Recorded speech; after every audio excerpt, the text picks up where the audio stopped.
Hey guys, Matt Young here. Today we're in Union County, Kentucky on my home farm.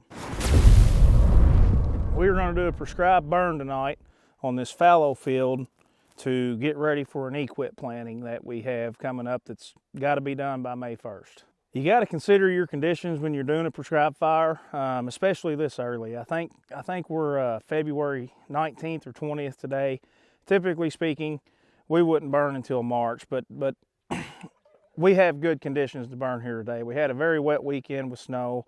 There's still moisture in the ground, and our humidity levels are elevated, which is what you want, especially when you're burning a field. With fields, you'll get a lot of ambers and hot spots in the air that can set spots. The higher the humidity, the less chance you have for that to happen. On this burn unit, which is this field, we've done a couple of things, and typically speaking, I can get away with just mowing my edges because there's a lot of cool season grasses in this field, and them cool season grasses will stay green, especially when mowed. They just always seem to act as a natural fire break. I don't know what it is, if it's been the extreme cold we've had or what.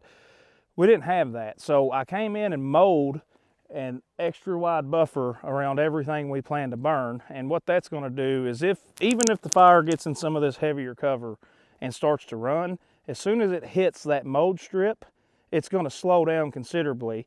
We came in behind that and put a 10-foot ring of mineral earth, just dirt, on the outside edges and our most problem spots. We didn't have to do it everywhere because we had enough green natural barriers, but we wanted to protect our neighbors and we wanted to protect our pastures, so we disc strips to act as the main fire break, but it's almost a secondary fire break because with our humidity being where it's going to be today, I think a lot of our fire will put itself out as soon as it gets out of this heavier fuel that's easier to carry.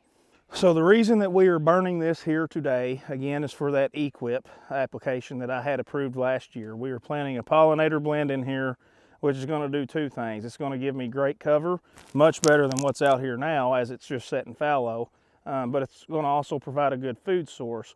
And the reason that I'm doing that is basically the neighbors. I used to have a very, very good little travel corridor here as deer would travel from one farm to the other. This whole farm's only 40 acres, so I don't have a whole lot to work with.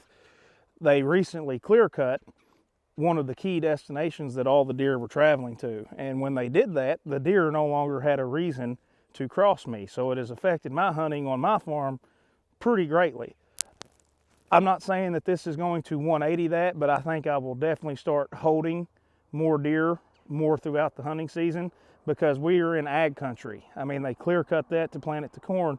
When deer season comes in, there's no cover hardly anywhere around here. So this is a diversity factor in this area that's not really, there's no farms close by that will have what we're doing here. So it should help our hunting, and that is the reason that we are doing this. In the future, I don't know how many years it is, but we might have to look at reestablishing. This might be something that we can control with fire or herbicides or whatever through equip.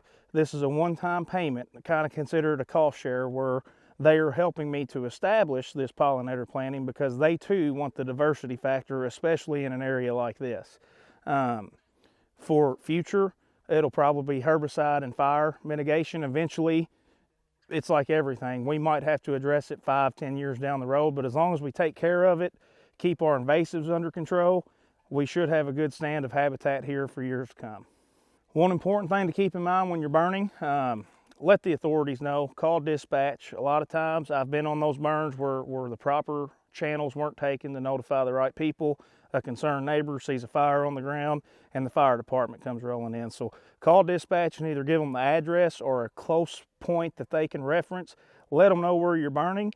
Once that fire's out, call them and let them know that you have completed your burn, because you don't want them thinking that you're still running deep into the night. When you're at home in bed, another fire might spring up somewhere in the same area and they disregard it completely. So always call before and after you drop any fire on the ground, and it's also good practice to notify your neighbors and let them know as well.